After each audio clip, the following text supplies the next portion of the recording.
Bienvenidos a Radio Uruguay 1050 AM, bienvenidos a La Máquina de Pensar. ¿Cómo están? ¿Cómo andan todos? En este lunes 18 empezamos La Máquina de Pensar con Gonzalo Gervás ahí en controles de emisión y a el Flaco Germán en la puesta a punto, en la producción de este programa. Este programa que esta semana va a estar dedicado al cine, vamos a variar un poco de rubro y en concreto vamos a hablar del futuro del cine y vamos a hablar también de una de las grandes figuras de todos los tiempos, de Orson Welles. Hoy vamos a hablar intentaremos conversar sobre el futuro del cine, sobre lo que es el cine digital y el cine analógico, el cine de celuloide, el antiguo cine, por decir de alguna forma. Vamos a conversar con un cineasta español, él es Jaime Rosales y es autor de 3 películas, 2 de ellas muy pero muy interesantes, Las Horas del Día y La Soledad. Les propongo escucharlo.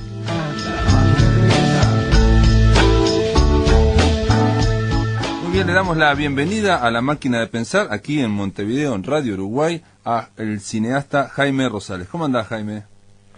Muy bien, muy bien, muy bien. Les cuento, amigos, amigas, que Jaime Rosales nació en 1970 y fue director y guionista de 3 películas, Las Horas del Día en el 2003, La Soledad en el 2007 y Tiro en la Cabeza 2008. Creo que actualmente estás en otro proyecto, ¿no, Jaime? Sí, así es. Estoy preparando una nueva película. Estoy en estos momentos en París porque parte del rodaje es ahí. Pero vamos, no me gusta avanzar demasiado sobre la trama o sobre el contenido de la película, pero sí, esperemos que para el año que viene ya esté acabada. Jaime Rosales también participó en el número de la revista Matador que coordinara, que dirigiera Miquel Barceló, y en el caso de Jaime, bueno, participó con un artículo muy, pero muy interesante sobre las diferencias entre lo que es el rodaje, lo que es filmar en analógico, es decir, en película, en celuloide, o lo que es filmar en digital. Si te parece, voy a empezar preguntándote por qué siempre, ya sabes por qué siempre filmás en celuloide, en formato analógico. Bueno, pues desde mi punto de vista, el cine es ante todo una praxis, una práctica.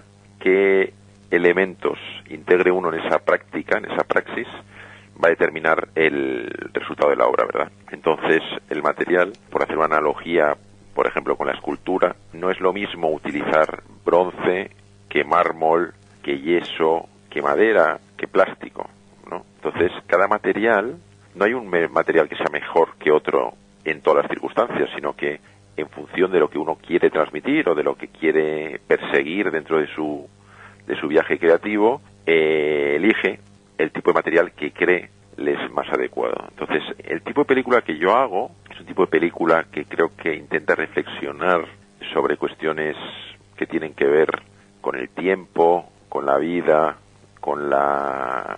también con la trascendencia, con lo que queda. Entonces, me parece que el soporte celuloide, el soporte analógico, en su concepción es más adecuado que el soporte digital, que creo que es un soporte que está pensado y diseñado sobre todo para transitar, transita muy bien, pero sobre todo nos da una imagen de lo que es el presente y el presente que se consume dentro del presente, ¿no? En la cámara digital, que tiene, bueno, de alguna forma es una computadora y que va capturando imágenes en el presente que pueden ser deformadas, distorsionadas. En cambio, la película, el celuloide, como la cámara fotográfica también, la imagen queda grabada, hay una huella de alguien que estuvo frente a la cámara.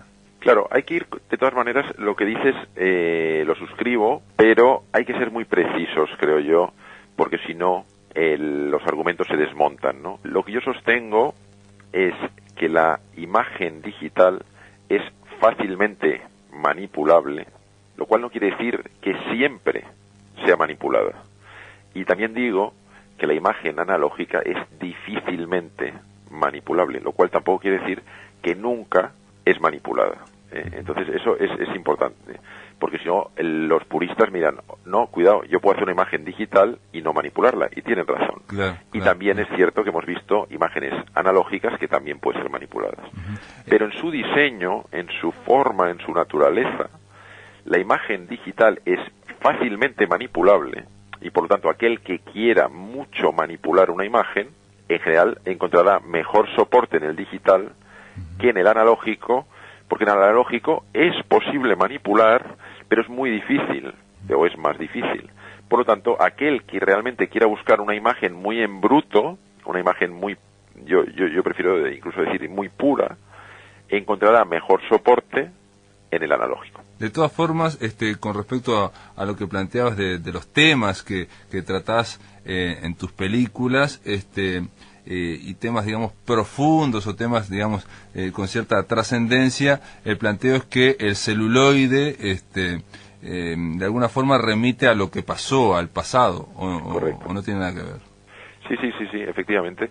El celuloide, y eso es aplicable tanto a la foto fija como al cine. Ahora hay también una diferencia entre la foto fija y el cine, pero sí está relacionado sobre todo con la relación entre el presente y el pasado. Es decir, una foto fija, hecha en celuloide, lo que te remite, cuando tú la ves, es a un tiempo que fue. Entonces, esa imagen que se conserva, que además se conserva físicamente en un soporte físico, y como hemos dicho, es una imagen poco manipulable, con lo cual sí que te remite a que eso ocurrió y ya no está. Ese tiempo, incluso se puede decir, si ese tiempo es muy largo, podemos ver en un retrato de una persona que es ya más mayor en cuanto a su edad o que ya no está. Pero siempre es una imagen que te dice este momento que fue. El cine, eso hace una operación que es muy interesante, porque a través del movimiento que incorpora, hace una operación maravillosa, que es aquello que fue, vuelve a ser ahora. Se mueve, está vivo, e incluso en el caso volvemos a alguien que ya no estuviera entre nosotros, que estuviera muerto, cuando lo vemos en una película, esa persona vuelve de entre los muertos, si me atrevo a decir, y vuelve a estar vivo en ese momento. La imagen digital para mí hace otra cosa.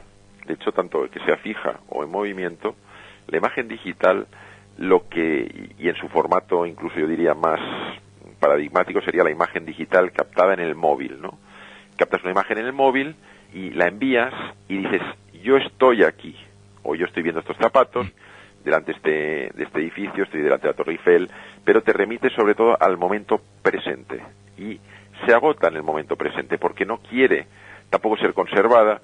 No es que haga una imagen digital de la Torre Eiffel para enviárselo inmediatamente a mi hermano y decirle, oye, conserva esta imagen de este momento que estuve en la Torre Eiffel, que ya no es, y que dentro de 30 años te recordará. No, estoy aquí. Es comunicación y es en el sentido presente.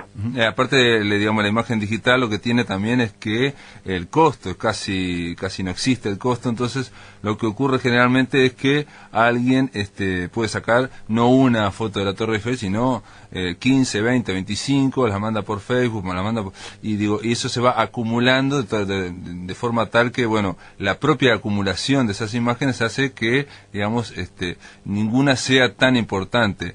No así las cámaras fotográficas, sobre todo las antiguas, que se cuidaban mucho para sacar una foto, dos fotos distintas. Exactamente, eso es correcto también, porque claro, el hecho de que la imagen digital sea barata, se almacene, es poco crítica. Yo empleo la palabra es poco crítica. Da igual si está desenfocada, da igual si la Torre Eiffel está aquí, si está allá, como tú dices, hago 30, las envío, las cuelgo en Facebook, luego mañana volveré a colgar otras, se van acumulando, pero todas van desapareciendo, ¿no? Porque, en el fondo, es una herramienta del presente que se consume en el presente. Y como herramienta del presente, yo no digo, ¿por qué no? ¿Por qué no? Yo lo que pasa es que la imagen del presente me interesa desde una perspectiva temporal, ¿no? Es decir, me interesa sí la imagen del presente, pero la imagen del presente me interesará dentro de 30 años. En cambio, o sea, el pasado. Que será del pasado, correcto, exactamente. Hay un detalle quizás muy tecnológico también, es que, como vos planteabas, una foto, digamos, una foto fija, tiene un formato físico, y uno la ve, eso fue una huella que digamos que se plasmó en un celuloide y que después fue revelada. En el caso de la imagen digital, que uno ve en una computadora, o en un celular, en un móvil, lo que estamos viendo, si bien es una foto también quieta, ¿no? lo que estamos viendo es un punto de luz que va recorriendo constantemente la pantalla. O sea, esa foto también tiene movimiento a diferencia de la otra. Correcto. También es exactamente la foto digital, en realidad, o la imagen digital es inexistente, necesita un soporte, que, como tú dices, un soporte electrónico, que es la que, a través de la luz, como tú dices, que nos la hace visible. La imagen digital en un soporte físico no requiere ningún otro mecanismo, ningún otro aparejo que nos la muestre, ¿no? Y efectivamente también el tiempo, eso es también esencial, el tiempo entre la captación y la lectura de esa imagen. En el caso del digital es inmediato, en el caso del analógico pasan, en el mejor de los casos, unas horas, en unos días. Sí, está lo instantáneo y está, en el caso del digital sería solo el presente, una instantánea, digamos, algo que está ocurriendo incluso en el mismo momento, porque en la pantalla, repito, hay un punto de luz que va recorriendo la pantalla digital para formar la imagen. Y Correcto. En el otro sería del pasado, ¿no? O sea, la Correcto. foto fija o el celuloide sería el pasado. Ahora una pregunta, Jaime, porque esto quizás puede ser muy abstracto, pero de alguna forma nos remite a la encrucijada, no sé si encrucijada, pero el momento actual del cine mundial. Pareciera que entre esos dos caminos, a nivel general, voy a hacer una generalización, se opta por un camino del medio, o sea, se filma en celuloide, pero después se trata en digital. Me refiero, por ejemplo, a Hollywood, por ejemplo. Bueno, sí, es como tú dices, estamos en un punto intermedio y la tendencia es lo que no sabemos, o lo que a mí me inquieta un poco, en el sentido de que me parece que lo ideal sería que ambas opciones coexistieran para cumplir diferentes funciones. Lo que pasa es que existe, digamos, una presión, digamos, ideológica, económica, técnica, que va en contra de la imagen analógica, ¿no? Entonces eso a mí me preocupa, porque me da la sensación de que nuestra época puede encontrarse con la paradoja, dentro de 30 años, que siendo la época en la que más imágenes se habrán captado y reproducido en la historia, probablemente será una época en la que menos imágenes tengamos, o dentro de 100 años, ¿no? Dentro de 100 años yo me imagino que a lo mejor hay menos imágenes de nuestra época, del 11S, por decir algo, y habrá más imágenes disponibles de la Segunda Guerra Mundial, ¿no? Entonces, ¿por qué? Porque con que el 11S tampoco tendrá tanta importancia, a lo mejor, ¿no? Porque también vivimos en una época en la que eso ya es más complejo, ¿no? Los media, a través de su necesidad de amplificar el efecto del presente, todos los hechos que ocurren son amplificados, pero a lo mejor nos da la sensación de que son muy trascendentes, pero no lo son tanto. Entonces al final no está ocurriendo, es que lo un poco también grave de nuestro tiempo es que no está ocurriendo realmente nada importante, aunque tenemos la sensación de que cada semana está ocurriendo algo que transforma el mundo. Bueno, el mundo de los hombres tiene 100.000 años, en una semana dentro de 100.000 años es que es insignificante. Entonces me da esa sensación un poco de que el mundo lo estamos percibiendo de manera equivocada, lo estamos también registrando de manera equivocada, y es posible que sea una época que no deje huella, simplemente, ¿no? Y eso a mí me inquieta, ¿no? Porque digamos que desde una sensibilidad trascendente uno quiere, no sabe que es consciente de su propia finitud, esa finitud se dará en forma de la muerte, pero sí que me gustaría dejar una huella, ¿no? De mi tiempo, de mi vida, y por eso también los hijos son importantes, las obras de arte se suelen conservar, etcétera, ¿no? Pero me inquieta mucho que nuestra percepción de nuestra época es tan equivocada y las herramientas para mantenerla son tan inadecuadas que no dejemos huella, ¿no? Tú muchas veces, dentro de lo que me has ido preguntando, si vuelve la palabra huella. Uh-huh. Sí. Creo que los aztecas, en un momento dado, son conscientes de la importancia de dejar una huella y establecen una serie de maneras para dejar esa huella, ¿no? A través de las pirámides, etcétera. Sí, cuando entrevistamos a Miquel Barceló, hablamos con Miquel concretamente del arte rupestre, cavernícola, y ahí se plantea que una de las funciones del arte, que es precisamente dejar huella, bueno, se veía en las cuevas, ¿no? Las cavernas, el pintor en algún momento plasmaba o dejaba la huella de su mano íntegramente. Jaime, si te parece, después de la pausa continuamos conversando sobre el cine y sobre el futuro del cine. En el aire de Radio Uruguay, La Máquina de Pensar.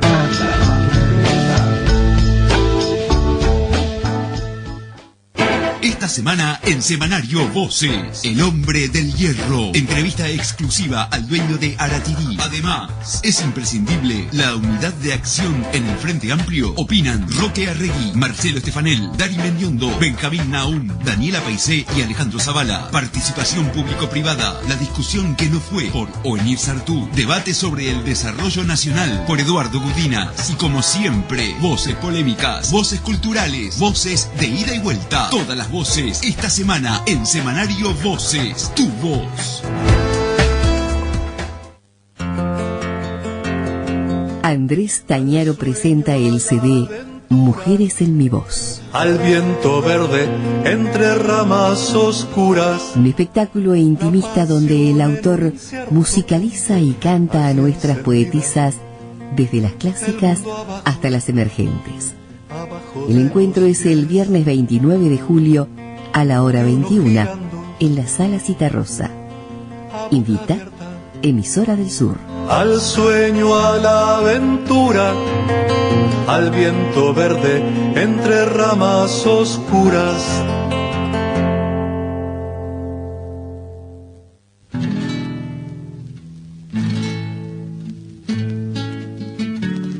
Desde este lunes 18 de julio, Ronda Oriental, edición bicentenario. homenaje de las radios del Sodre a los 200 años de la Revolución.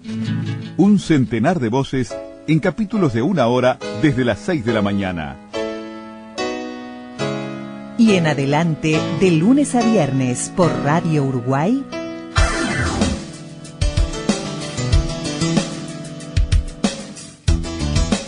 Ronda Oriental, edición diaria. reflejando los temas públicos mediante informes, crónicas y reportajes de nuestros corresponsales nacionales desde 20 ángulos de la República, con la conducción de Carlos Montero. Ronda Oriental, todos los días desde las 6 de la mañana. Sodre, todas las voces, un solo país. Somos Radio Uruguay, 1050 AM, Montevideo, Uruguay, y sus repetidoras 103.9 FM Colonia, 100.1 FM en Bella Unión y 98.7 FM en Artigas. Emisoras de Radiodifusión Nacional, Sodre.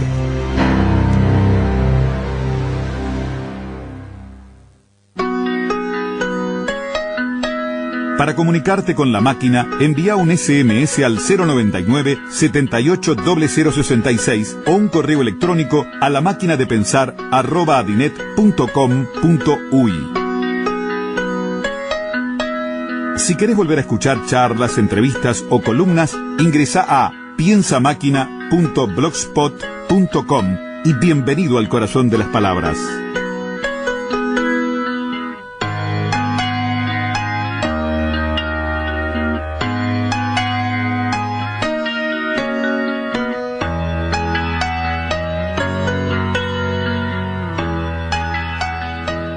Continuamos aquí, amigos, en La Máquina de Pensar. Estamos conversando con Jaime Rosales. Él es director y guionista, es cineasta, es autor de Las Horas del Día, una película del 2003, La Soledad y Tiro en la Cabeza. Son 3 películas. Como productor ha participado en más películas. Actualmente, Jaime, estás en otro proyecto.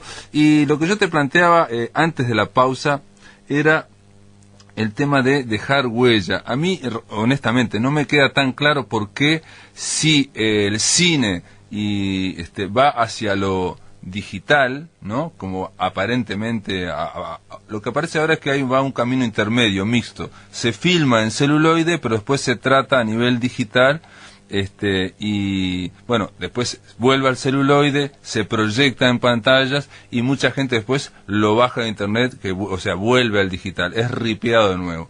En todo esto hay idas y venidas entre lo analógico, entre el celuloide y lo digital. Aparentemente estaría predominando lo digital, pero no hay un 100% digital. Y vos planteás de esto que como carencia de esta tendencia, la posibilidad de que no quede registro, de que no quede huella. ¿Por qué? Porque lo digital se borra o es difícil de conservar. ¿Cómo es eso? Yo creo que hay diferentes motivos, ¿no? Yo diría que los dos principales, habría un motivo que es de orden propiamente tecnológico, y hay otro motivo que es de orden cualitativo. El problema tecnológico es, la imagen digital está apoyada en una determinada tecnología, que esa tecnología va evolucionando muy rápidamente, ¿no? Entonces yo, por ejemplo, si tengo un CD, ahora ya existe un Blu-ray, que luego tal y cual, entonces tengo que estar, o bien estoy preocupándome de constantemente, todo el rato, copiar en la nueva tecnología la imagen anterior, o si no, a diferencia de una fotografía, es que una fotografía no tiene ninguna tecnología, simplemente hemos de conservarla dentro de unas condiciones de luz, etcétera, pero no requiere ser copiada para mantenerse, ¿no? Entonces, a mí, por un lado, me parece que aunque se dice, no, es que la imagen digital no se degrada, es que la imagen digital es eterna, es en teoría, pero en la práctica es que la tecnología va avanzando según cómo no haremos copias y las imágenes se irán perdiendo, porque no habrá manera de leerlas y tampoco, lo más grave, no habrá el interés de leerlas. ¿Y por qué no habrá ese interés? Por dos cosas, porque siempre en la imagen presente, un presente sustituirá a otro, entonces siempre estaremos más interesados en la imagen de un nuevo presente que en la imagen generada hace unos años, y sobre todo porque no tendrá calidad, porque al ser, como decía yo antes, una imagen poco crítica, la gente no hace imágenes de calidad. Entonces a mí me parece que los fotógrafos importantes, los fotógrafos que han hecho pues un poco el siglo XX, claro, eran fotógrafos que conocían una técnica, que esa técnica estaba empleada de manera a obtener un contraste, una composición, etcétera. Hoy en día me da la sensación que tampoco a los fotógrafos, incluso los más modernos, esa técnica ya no les importa. Está también en la moda un poco de hacer un tipo de imagen sin calidad, ¿no? Pero entonces, claro, esa no pericia, esa no calidad va en perjuicio de la trascendencia, ¿no? Porque al final, quiero decir, ¿qué es lo que hemos conservado? Por ejemplo, te voy a decir una anécdota sobre el Museo del Prado, ¿no? Hay un mito sobre el Museo del Prado. El Museo del Prado tiene una parte, lógicamente, que es la expositiva, y luego tiene una gran parte que son como archivos y también de restauración, con muchísima pintura, pero muchísima. Entonces, hay el mito, también es un mito que en España gusta mucho decir, dice, no, es que los archivos del Prado, es que hay unos tesoros maravillosos. Sí, sí. Bueno, la realidad, y la gente que sabe realmente de pintura, y me gustaría que Miquel Barceló me lo corroborara, es que dentro de la parte expositiva hay bastante pintura que no tiene suficiente calidad. Y con esto lo que te quiero decir es que a la larga, en el tiempo, solo queda lo superior en calidad. Entonces, en el Prado ya no solo no quedarán tampoco los archivos que están en los sótanos, porque si dan además, lógicamente las condiciones de conservación son peores, las telas se estropean, ya no habrá interés de restaurarla, sino que poco a poco se irán manteniendo únicamente en el espacio expositivo aquellas que realmente son extraordinarias, ¿no? Y se irá sustituyendo, pues en un momento dado, ahora no hay ningún Picasso en la parte general del Prado, pero al final habrá un momento dado que lo del Reina Sofía pasará al Prado, etcétera. Lo que te quiero decir es que la imagen solo se conserva aquella que tiene una gran calidad, y la calidad está asociada muchas veces a la dificultad de la obtención. Sí, sí, no, y aparte a la dificultad de la obtención y a la atención que se le presta en el momento, ¿no? Al cuidado, al arte que se le aplica en el momento de sacar la foto o de filmar. Hay otra anécdota que se me acordaba ahora, hace muy poquito, porque estuvo por aquí, por Uruguay, Mario Vargas Llosa, sí, y yo fui a la conferencia, una conferencia en el Hotel Radisson.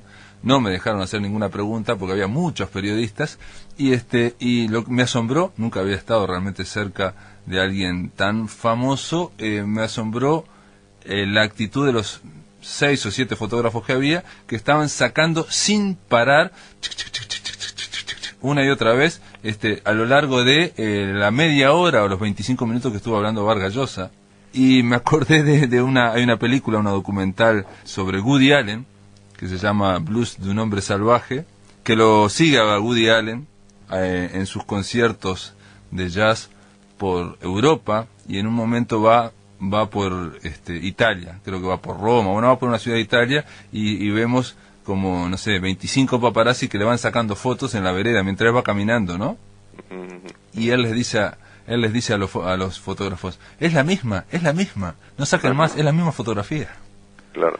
O sea, eso es muy pertinente. O sea, quiero decir, yo me parece que de Vargas Llosa, todas esas fotos de los periodistas no quedarán en su imagen. ¿Qué es lo que va a quedar, por ejemplo, de Picasso? Por ejemplo, las fotos de Picasso que van a quedar son aquellas que se han hecho los grandes fotógrafos que hay. Pues aquella foto con las manos como un pan, aquella foto que hizo Irving Penn, que es como una especie de un solo ojo, cíclope. Y así, pues los grandes fotógrafos como Irving Penn, Richard Avedon, que fotografiaron a las celebridades o a las personalidades de su época. Entonces, toda esta gente, es que es curioso, ¿no? Porque yo creo que me da la sensación de que todos los intelectuales o todos los artistas que retrataron Irving Penn o Richard Avedon, primero su obra es realmente relevante y luego están fotografiados por alguien relevante, ¿no? Entonces, tanto quedará su obra como su imagen. En cambio, me parece que mucho arte del que se hace ahora, que también es un arte efímero, además, la gente que fotografía a muchos de estos artistas, no quedará nada, ni su obra, ni su imagen. Entonces, eso me preocupa. Jaime, hay gente que no está de acuerdo conmigo, claro. Sin duda, esto es discutible, que es la mejor manera de plantear algo que sea discutible, porque entre otras cosas estamos en este tránsito, ¿no? En este momento, ¿no? En esta transición. Ahora estaba pensando que autores o directores, muy buenos directores como Kenneth Branagh, acaba de, la fui a ver, filmar Thor, ¿no? Y uno la ve y ahí en realidad yo por lo menos no vi a Kenneth Branagh, pero vi un gran despliegue de efectos especiales que obviamente eso, hubo un gran trabajo digital con eso. No la he visto la película, no. He visto otras películas de Kenneth Branagh, pero yo no he tenido interés en ver esta en concreto. De historieta. Una pregunta para hablar un poco también de tu praxis, Jaime Rosales. Las horas del día, 2003, yo la vi en un festival de Cinemateca y me sorprendió en su momento cierta afinidad en la forma de filmar con una película uruguaya que fue posterior, Whisky. ¿La viste? De Stoll y Revela. Sí, la vi. ¿Y vislumbraste alguna afinidad? Hay una escena en concreto que dije, joder, donde va una muchacha, está fumando en una vereda, en la vereda, y viene un hombre, ni la saluda, levanta una cortina metálica y la muchacha entra. Son dos personas que trabajan juntas todo el día, pero ya ni se ven ni se saludan. Esa misma escena, o una escena muy similar acerca de la aplastante de la rutina que lleva a personas que viven todo el día juntas, pero que ni siquiera se miran al entrar a trabajar, la vi en Whisky también. Es verdad, sí, es verdad. Sí. No sé si los directores de Whisky vieron las horas del día o no, si les influenció o no, pero también es muy posible que hayamos bebido de fuentes parecidas, ¿no? Digamos que eso ocurre. A mí, además, curiosamente, por ejemplo, con las horas del día, se me comparó mucho a Michael Haneke cuando yo no había visto ninguna, por entonces no había visto ninguna de sus películas, ¿no? Pero eso ocurre a veces, ¿no? Es porque bebemos, lógicamente los artistas bebemos de las influencias de otros artistas. Entonces, dos artistas que han bebido de la misma fuente, aunque no conozcan su obra puede parecerse, ¿no? Yo lo interpreté en su momento, aclaremos, esto es obvio, Las horas del día fue filmada y fue producida y realizada en el 2003, Whisky en el 2004, pero no creo yo que se lo tengo que hacer la pregunta a Pablo Stoll cuando lo vea, pero no creo que se hayan visto porque aparte Las Horas del Día no fue una película que tuvo distribución internacional al año siguiente, ni mucho menos, pero bueno, alguien podría haberla visto. Yo lo que me imaginé inmediatamente cuando las vi, dije, estos dos realizadores están captando algo que está en el aire.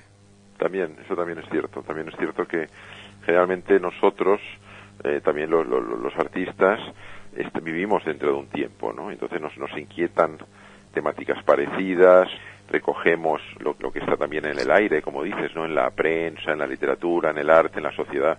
Entonces también eso es una razón por la que muchas veces, de hecho, los movimientos artísticos se insertan dentro de una época y se insertan dentro de la familiaridad que tienen los diferentes autores dentro de un movimiento. Obviamente ahí tiene que ver, creo yo, con la idea, con el ambiente que vivimos, de que, y esto es una interpretación mía, ¿no?, de que estamos viviendo en una etapa en la cual pareciera que la consigna es todo debe ser mostrado, todo debe ser expuesto y todo debe ser interesante, y la contracara de esto es la vida, digamos, tanto en Las Horas del Día como en Whisky, la vida de las personas que están atrapadas y arrolladas por una rutina casi desértica. Claro, pero yo creo que sí que a mí me fascina mucho lo cotidiano, pero lo cotidiano en contraste con lo extraordinario, ¿no? Ya sea un brote de violencia, ya sea una pérdida, ya sea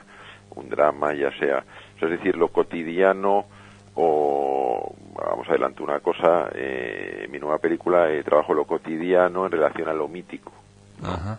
O a lo espiritual, ¿no? El mito como eleva lo cotidiano. Bueno, lo cotidiano, ¿qué ocurre? Que la mayor parte de nuestras vidas tiene una dimensión cotidiana y, por lo tanto, si nuestras vidas son interesantes, tiene esa parte cotidiana tiene un interés, ¿no?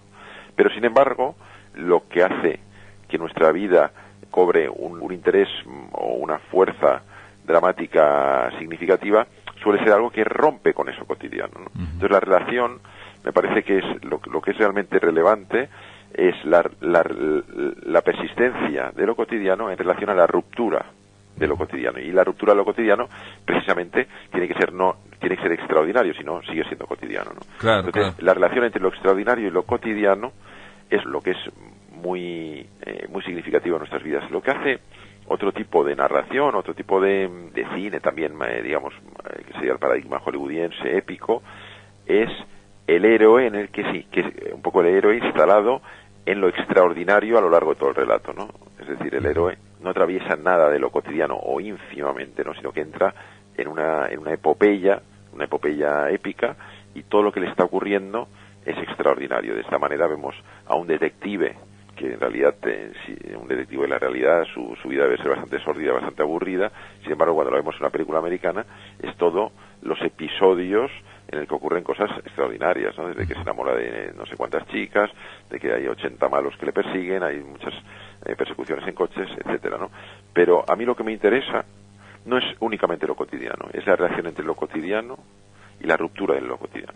Esa es la gran diferencia, creo yo, en las dos películas que estaba mencionando, Las Horas del Día y Whisky, que Whisky transita, digamos, en una cuerda bastante más cotidiana, y en Las Horas del Día vemos un serial killer, un asesino en serie. Pero me acordaba que, no sé si fue Hitchcock, porque hablemos también de Hitchcock, que decía que el cine es como la vida, pero sin los momentos aburridos, o sea, sacándole los momentos aburridos. Bueno, es que el cine sería el cine que el paradigma del cine que le es válido para él, ¿no?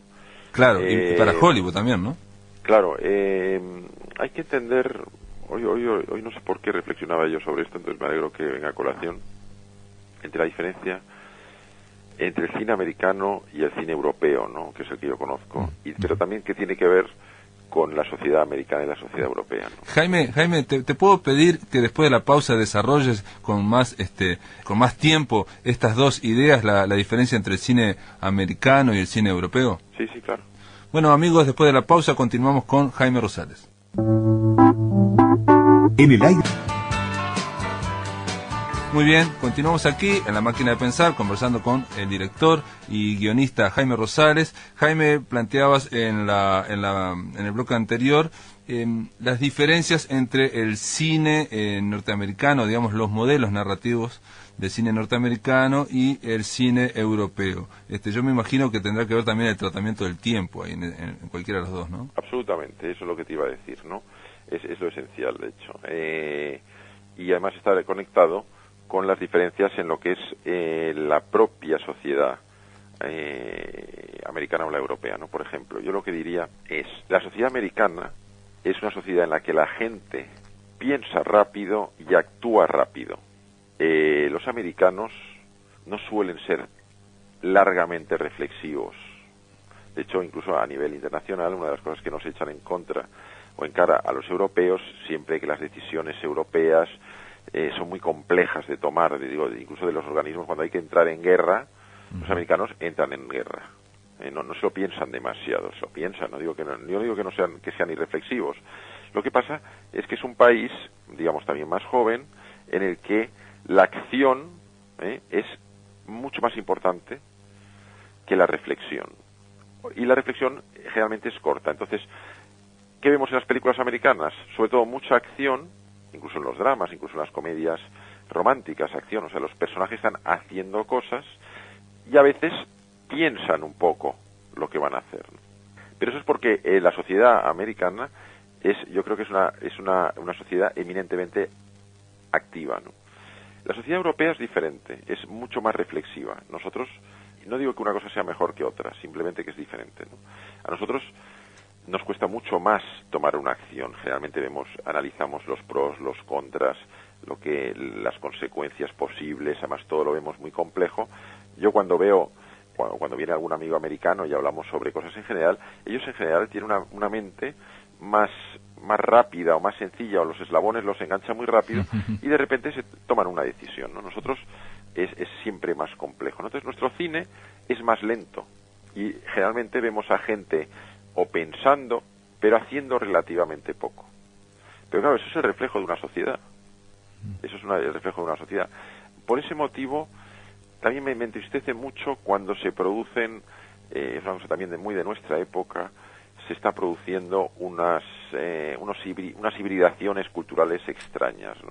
Por ejemplo, las películas de acción europeas, aparte que me parecen bastante peores que las americanas, me parecen un despropósito, porque es que no reflejan nuestra sociedad, ¿no?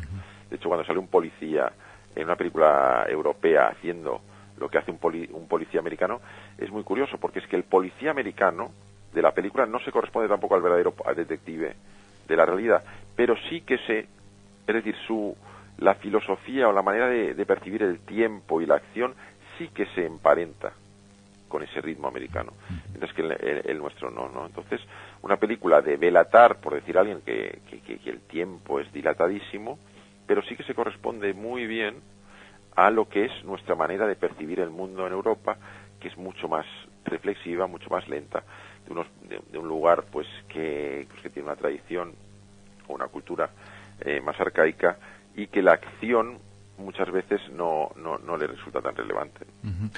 Bueno, puede ser otra posibilidad es que cuando uno ve el cine europeo, digo, el de calidad, ¿no? El bueno, porque también hay del otro, da la impresión de mayor realismo, cosa que no ocurre con el cine en general, digamos, más tópico yankee, norteamericano, que es todo una pura ficción. En concreto, en las horas del día uno ve a un asesino en serie, un hombre común y corriente, un catalán que va y mata a alguien, mata a varias personas a lo largo de toda la película. Y la forma en que las mata da la pauta de lo difícil que debe ser matar a una persona, por ejemplo, ahorcándola. En una película norteamericana, ahorcan a un tipo y a los 2 minutos cae muerto, ¿no? Y en las horas del día pasan, como 10 minutos, entre otras cosas, la persona que quiere ahorcar se cansa. Hay otra película de Krzysztof Kieslowski, el el cineasta polaco, especialmente se llama No Matarás, donde me recordó también hay una muerte de un taxista y uno queda cansado, el espectador queda cansado del desgaste físico que es tratar de matar a otra persona. Sí, ahora que decías esto, así como sí que he reflexionado de la diferencia entre el cine norteamericano y el europeo y que tiene que ver con el tiempo. Ahora que lo dices, me doy cuenta que también es verdad que por qué el cine europeo es más realista y por qué el cine norteamericano no lo es. No lo he pensado. De hecho, por ejemplo, no existe toda esa factoría de superhéroes en el imaginario europeo, ¿no? Es decir, ni Superman, ni Spiderman, ni los Transformers, ni los no sé cuántos. Sí que existe relatos imaginarios, ¿no? Incluso sobre todo en el mundo anglosajón, Alicia en el País de las Maravillas, pero tengo que reflexionar por qué en el cine europeo tenemos una predilección por el realismo frente a bueno, esa cosa un poco levantada incluso pues de iluminación, de los actores son más guapos, todo el mundo de lo que es en la realidad, todo el mundo pega unos saltos que son inverosímiles en la realidad. Tengo que reflexionar porque no lo he reflexionado. Uh-huh. También hay una tendencia que está ocurriendo, digamos, con el buen cine, si se puede hablar de una tendencia sola, a nivel mundial. Por ejemplo, aquí es muy frecuente en la predilección por hacer documentales, o sea, el tema de buscar el realismo vía documentales y después hacer documentales de ficción, ¿no? Ir recreando. Aquí también entrevistamos a Isaki Lacuesta, que es alguien que es un español que transita ese camino, pero hay muchísimos ejemplos y en tu película La Soledad, si bien no hay esa búsqueda como documental, los tiempos que ocurren y los momentos culminantes que ocurren, parecieran a un momento que se está filmando lo que ocurre en una familia. En concreto, en la película La Soledad, uno de los momentos que a mí me impactó más, es cuando muere una de las, una señora y sus hijas están alrededor de una mesa y bueno, y no tienen nada que decirse, salvo si querés café o si querés ponerle un poco de azúcar, algo que al que ha pasado por ese episodio lo puede reconocer como realista. O sea, en realidad estás ahí sentado en esa mesa y el dolor es tan grande que en realidad casi no hay demostración, ¿no? Es el silencio. Así es, sí, así es. De hecho, esto que tú dices de la hibridación entre la ficción y el documental, yo creo que es uno de los motores principales del cine moderno, ¿no?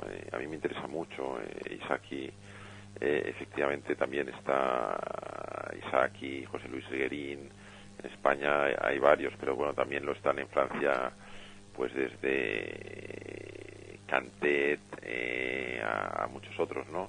Entonces sí que me parece que es una cosa que es nuclear del cine moderno, ¿no? Mientras que el cine un poco clásico, que a lo mejor pues el cine clásico tendría hoy su paradigma en cuanto a calidad en un Clint Eastwood o un Robert Zemeckis, ¿no? Uh-huh.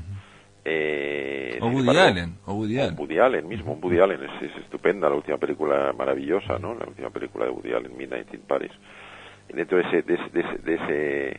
esa manera de hacer clásica, ellos no, la hibridación entre el documental y la ficción no les interesa, ¿no? Una cosa también muy del cine moderno y de los cineastas a quienes les interesa el cine moderno. Te comento, nada más hace el Festival de Cinemateca, ocurrió en Semana Santa y vinieron cineastas brasileros, por ejemplo, y bueno, les hice las mismas preguntas, que es una conversación similar a la que estamos manteniendo ahora, y las respuestas eran exactamente iguales, era la de yo no hago distinción entre ficción y documental, casi que la diferencia era comenzar una película sin saber exactamente dónde va a terminar, y todos estaban contestes de que no querían un guión terminado, acabado, perfecto, como es el planteo, digamos, más clásico. Por último, yo no la vi, Tiro en la cabeza, es del 2008, tuvo ciertas repercusiones. ¿Nos podés hablar en 2 minutos cómo es la película?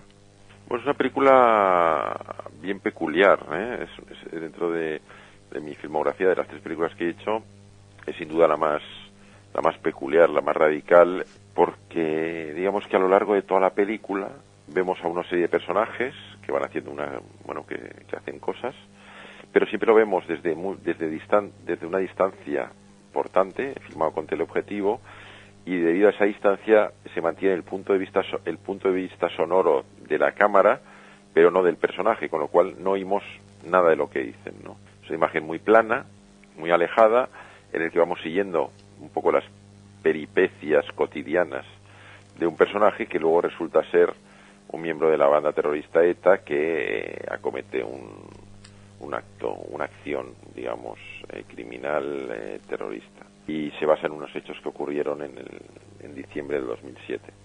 Entonces, bueno, es una película, yo creo que es muy interesante, tanto desde el planteamiento estético como el planteamiento político, porque yo lo que intentaba con esa película era introducir nuevas ideas sobre el problema del terrorismo vasco, porque, bueno, creo que en España hay 2 posiciones muy enfrentadas. Yo creo que tiene que haber nuevas vías de soluciones. Y bueno, lo que pasa es que es una película ciertamente dura, porque claro, el espectador, al final, el espectador de cine está acostumbrado a una serie de